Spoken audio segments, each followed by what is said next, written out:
où nous étions 20. À la fin de notre vie, ou bien, c'est quand je vais dire faire nos vies, non, c'est trop fort. À un niveau, on a vu 17-18 personnes disparaître. Pourtant, on avait tous commencé comme débrouillards, sauveteurs, pousseurs, et 16, 17, 18 ont disparu à un moment. Pourquoi ils ont disparu? C'est qu'en réalité, c'était un gars qui gagnait 2, 3, 4, 5 000 par jour, qu'on a convaincu au quartier après qu'il faisait un travail sale. Celui-même qui l'a convaincu, lui-même gagnait 1 000 francs par jour. Il a convaincu que son travail était sale et qu'il fallait qu'il abandonne. Croyez-moi, quand vous choisissez de devenir un homme riche, vous rencontrez sur votre chemin beaucoup d'embûches, vous rencontrez beaucoup de difficultés. Tout le monde va vous détester. Donc, vous qui avez envoyé vos enfants ici et avez choisi qu'ils deviendront des gens riches, sachez que la bagarre va être compliquée, ça va être ardue. Ça va être très compliqué si vous n'intégrez pas, dans votre façon de penser la richesse elle-même. On ne peut pas avoir ce qu'on ne demande pas. Après, on ne donnera pas ce qu'on n'a pas. Si vous avez envoyé vos enfants ici étudier la richesse, vous devez vous-même accepter la richesse. Je suis vendeur de richesse. Toutes mes formations tournent autour de la richesse. Est-ce que vous qui avez envoyé vos enfants ici, vous aimez la richesse? Est-ce que vous aimez l'argent? La richesse, je vais la définir. Est-ce que c'est possible de devenir absolument riche? Moi, je crois que oui, nous sommes nés à l'image de Dieu, donc naturellement riches.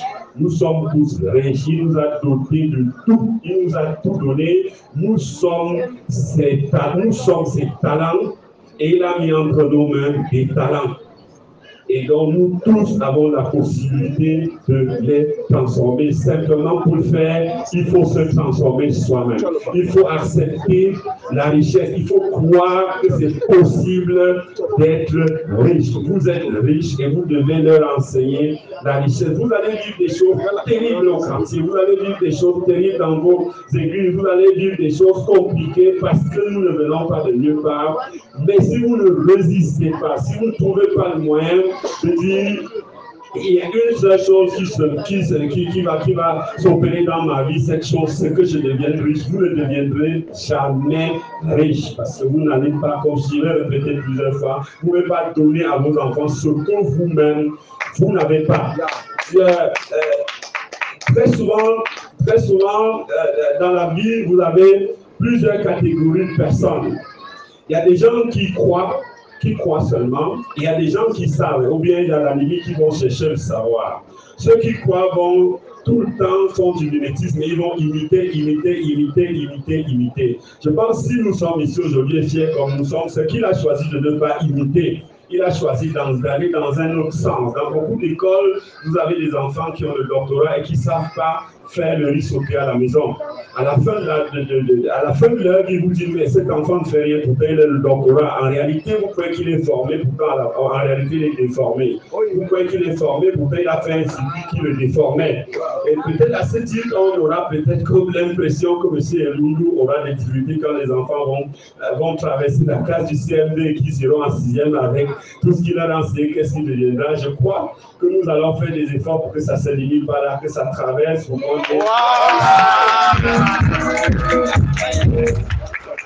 ait un cycle qui soit capable d'avoir des vrais enfants qui ont fait ici l'éducation financière, qui peuvent minimalement aller jusqu'au bas, parce que si un enfant a fait véritablement ses classes à franchir le niveau du bac avec ce niveau-là, vous êtes sûr que vous avez gagné quelque chose. Donc c'est dans ce sens que vous devez trouver le moyen de sortir du circuit conventionnel et rentrer dans un circuit que vous pensez vous-même, que vous développez vous-même pour votre bien-être et pour le bien-être de votre enfant. Si vous ne faites pas ça, vous allez pleurer exactement comme les autres. Nous sommes au Cameroun et comme je vous disais tantôt, on a adapté la pauvreté et c'est normal qu'après on se plaise la pauvreté. Si vous voulez ramper du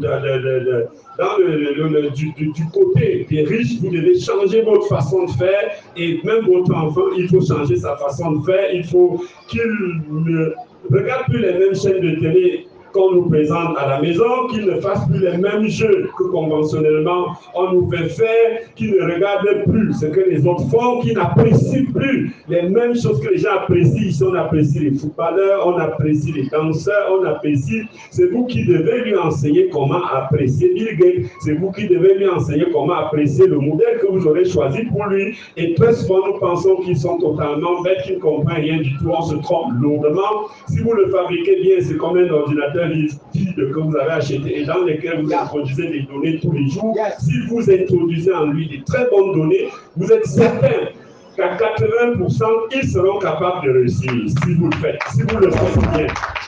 Si vous vous sacrifiez pour vos enfants, il y a des fortes chances que vos enfants deviennent des bonnes personnes. On dit souvent, si la graine de blé tombée à terre refuse de mourir, la moisson d'espoir des hommes ne pourra jamais fleurir. Donc, vous devez accepter, vous, parents, de tuer quelque chose en vous pour que les enfants soient capables de vous remplacer dignement demain. Tuer ces choses, c'est tous les bonheurs dans lesquels vous nagez. C'est tuer le temps que vous prenez au bar, c'est tuer le temps des réunions, c'est tuer le temps des discussions stériles, c'est tuer le temps de WhatsApp, c'est abandonner tous ces conforts dans lesquels vous êtes touchés pour votre seul enfant. C'est de dire, j'ai 4 heures de libre tous les jours, j'en donnerai 3 et demi à mon enfant. C'est de dire, j'ai planté une graine, si je ne l'arrose pas 3, 4, 5, 6, 7 fois par jour, cette graine pourra mourir.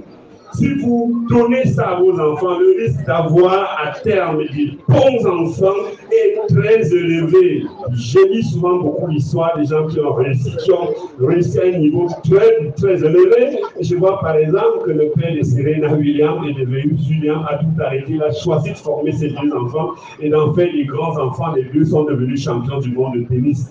Donc, les gens nous diront, on accouche l'enfant, on n'accouche pas son cœur. Moi, je dirais, c'est pas vrai. C'est de former un vrai enfant qui a des fortes chances, qui devient quelque chose de fort. Bernard Arnault, l'homme le plus riche du monde que vous connaissez, LVMH, sa grand-mère l'a entraîné dans les usines dès l'âge de 7 ans. Et c'est normal qu'il soit aujourd'hui l'homme le plus riche du monde. Donc, il a été formé. Si vous formez vos enfants, il y a des fortes chances qu'ils deviennent exactement même ce que vous avez voulu qu'ils soient. Au moins, dans tous les cas, la réussite, c'est ça, ou bien toutes les formes de management sont adossées sur 4 piliers. Il y a l'amour, parce que si vous n'aimez pas, vous faites pas. Si vous aimez, vous faites. Si on vous donne des tas de milliards, des tas de diplômes, si vous n'aimez pas cette école, vous ne la faites pas. Si vous l'aimez et qu'on vous donne très peu de choses, vous allez la faire. Donc, vous devez aimer vos enfants, vous devez aimer la richesse, comme j'ai dit. N'oubliez jamais que les seules personnes qui vont auprès de Dieu, c'est les riches. Aimez la richesse. Priez, faites la prière qui vous oriente vers la richesse. Personne ne vous dit, c'est ceux-là qui peuvent être riches et pas nous. Non, vos enfants sont faits pour des gens riches, vraiment riches. Tous ces gens-là, la richesse, c'est un état d'esprit d'abord, mais l'argent, c'est sa colonne vertébrale.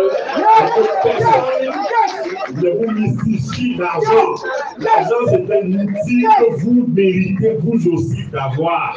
Vous l'aurez à travers vos enfants, vous l'aurez à travers les changements de vos comportements et en travaillant. Donc, trouvez le moyen d'aller dans ce sens-là. Je suis heureux d'être dans une école de création de richesse. Vraiment ému que je suis arrivé là, parce que c'est quelqu'un qui est décomplexé, qui parle de la richesse avec liberté, alors que chez nous, dès que vous ouvrez la bouche, vous prononcez le mot richesse, tout le monde sort des armes et veut vous abattre. Changez dans vos quartiers, commencez à prononcer le mot richesse, où que vous soyez. Ne soyez pas complexé, que personne ne vous dise, parce que vous avez dit vous êtes riche, vous êtes orgueilleux. Non, je préfère de loin être riche et orgueilleux que d'être pauvre et humble. De loin. Donc, je préfère de loin véritablement être très riche et orgueilleux que d'être pauvre et humble. Parce que je sais qu'il y a de faibles chances pour qu'un homme pauvre soit véritablement humble. C'est un aigri, tous les pauvres sont aigris. Et sortez de ce terrain-là. Donc vous devez choisir vous-même, accepter qu'il faut que vos enfants deviennent des gens riches, mais il y a un prix à payer. Il y a un prix à payer. Vous devez travailler pour qu'ils deviennent riches. Ils sont déjà dans une bonne école. L'école commence ici à 7h30 et finit entre 15h30 et 17h. Mais le temps qu'ils arrivent à la maison, vous devez continuer le travail. Le travail ne se limite pas ici. Vous devez continuer à la maison. Ils ont fini ici. À la maison, ça ne s'arrête pas, ça ne s'arrête pas. Vous continuez, vous travaillez. Ils doivent être intégrés dans toutes les formations de valeur. Ils doivent lire des livres. Ils doivent faire du sport. Ils doivent développer leur esprit, développer leur corps. Tout ce qui tend à diluer le bien, tout ce qui tend à diluer les valeurs, vous devez les détruire. Toutes les formes de jeu, vous devez les balayer. Dès qu'on a réussi, on joue. Mais on réussit d'abord avant de jouer. On ne joue pas sans réussir. Donc si vous dites que quand il est jeune, il veut jouer, tu dis que non. Si tu joues pendant que tu es jeune, tu vas être au clochard quand tu seras vieux. On ne part pas en vacances à 20 ans, on part en vacances à 65 ans quand on a pris sa recette. On est belles vacances. On a pris sa recette. Et les belles vacances se font dans les croisières, ça coûte très cher. On loue des bateaux à 20 millions, 2 millions, 3 millions. Il faut l'avoir pour bénéficier de ces vacances-là. Et pendant qu'on est jeune, on doit utiliser toute la beauté qu'on a, le physique, on voit, on est fort, on est dans l'insouciance, on doit le développer au niveau le plus élevé pour préparer nos vieux jours. Et si vous voulez voir vos enfants dans leur vieux jours, pendant vos vieux jours heureux, vous devez investir maintenant. Si vous allez au bar, vous aurez un barman chez vous. Si vous allez fumer, vous aurez un chanvre chez vous. C'est pas grave. N'appelez pas après envier la maman qui a refusé le bar, qui a refusé les églises, qui a refusé les réunions, qui a refusé les cigarettes, qui a tout donné aux enfants. N'appelez pas l'envie à 60 ans quand c'est des enfants d'Amérique à Washington, aux États-Unis. Ne l'enviez pas. Si vous voulez bénéficier de la même chose qu'elle, ça se fait aujourd'hui à travers ces enfants-là. À travers, vous voulez qu'ils soient votre canne, ça se travaille aujourd'hui. Ça se fait aujourd'hui. Donnez tout ce que vous avez pour que ces enfants-là soient les leaders de demain. Ils sont au bon endroit. Je peux stupide. Ils sont au bon endroit. Le monsieur n'est pas venu ici en tant que formateur pour gagner de l'argent. Il était formateur dans sa vie avant de créer cette école. Il est depuis. Il est aussi entrepreneur. Donc c'est la bonne personne, c'est à la bonne personne que vous avez confié vos enfants. C'est à la bonne personne que vous l'avez fait. Et croyez-moi, ils pourront traverser cette école en sixième, comme je disais tantôt, et qui est le petit problème de cette école actuellement. Ce qu'ils auront appris ici, ça ne s'oublie jamais. Je vous dis jamais. J'ai une longue vie de débrouillardise et de commerçant, mais je vous dis, la plus belle année, c'est 6 ans. C'est 6 ans, c'est les 6 ans qui ont fait de moi ce que je suis. C'est à l'âge de 6 ans que je suis devenu homme d'affaires. Si vous me renvoyez à 10 ans, c'est plus la même chose. C'est 6 ans. Donc c'est maintenant là que vous leur injectez cette valeur-là. Et croyez-moi, ce n'est pas lui seul, c'est lui et vous. C'est lui et vous. Si vous choisissez qu'il devienne n'importe quoi, il le deviendra. Si vous décorez votre maison par des bouteilles de whisky, comme je vois dans presque toutes les maisons, ils aimeront le whisky. Si vous décorez votre maison avec des livres, il y a de fortes chances qu'ils finissent par aimer la lecture. Si vous décorez votre maison avec des beaux plans, il y a de fortes chances qu'ils adorent les maisons. Si vous leur tenez des débats, si vous leur tenez des discours sur Walmart, sur Bill Gates, sur Warren Buffett, ils aimeront les bourgeois. Ils iront dans le sens des bourgeois. Si vous leur parlez la pauvreté, heureux tous les pauvres qu'ils auront des cieux, ils adoreront la pauvreté. Croyez-moi, ils aimeront la pauvreté. Si vous les amenez dans des endroits où on voit des belles choses, ils aimeront des belles choses. Si une fille déjeune tous les jours au Kéton, il y a de fortes chances qu'au bout de 2 semaines, qu'elle ait salué tous les ministres du Cameroun. Si elle déjeune en Gorada, il y a de bonnes chances qu'au bout d'une semaine, qu'elle ait salué tous les braqueurs du Cameroun. Donc, mettez-les dans un environnement productif pour qu'ils ne voient que des belles choses, que des bonnes choses, que des grandes choses, qu'ils ne rêvent que des grosses choses.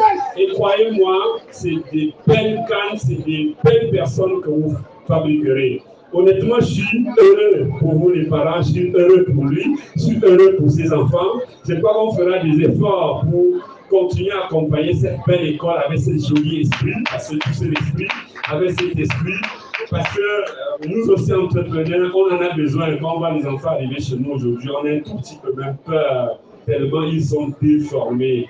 Ils ont le doctorat, ils sont vides. Et là, ils ont le doctorat, ils n'ont jamais pu gérer leur propre argent de taxe. Et là, vous aurez une école où vous pouvez demander d'eux, les enfants sont capables de gérer leur argent de taxe. On parle d'éducation financière ici. C'est seulement ici. Ça n'existe pas dans le programme éducatif du Cameroun. C'est ici qu'on en parle. Et vous ne pouvez pas savoir la puissance qu'a l'éducation financière dans la vie d'un enfant. De savoir qu'il a 500 et qu'il ne doit dépenser sur les 500 que 100 francs, 50 francs. Oh yes! Faites-le après l'école, continuez à la maison, confiez-leur leur argent de taxi, payez-leur la caisse pour qu'ils économisent et à la fin du mois, faites le bilan avec eux. Faites-le pendant 10 ans, vous serez en train de fabriquer quelqu'un de puissant. Oh yes, oh yes, oh yes. Que ses amis soient des riches et je souhaite à vous tous beaucoup de richesse. Je souhaite à vos enfants d'être des hommes riches de demain, des hommes riches de ce monde. Rêvez, rêvez gros, rêvez gros. Vous êtes les enfants de Dieu. Nous sommes ses dons. Il a mis entre nos mains des dons. Il ne nous reste qu'à faire une seule chose, c'est de le fructifier, afin de nous riches. Simplement, faisons-nous et prenons-le. Merci à vous, merci à ces enfants qui ont choisi d'être dans cette école. Félicitations.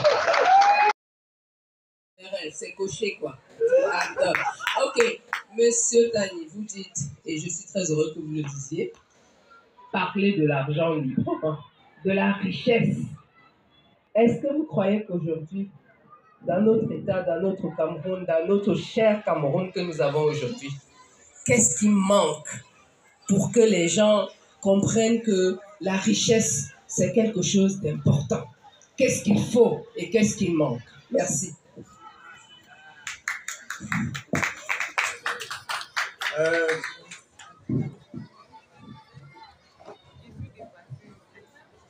Nous ne sommes pas...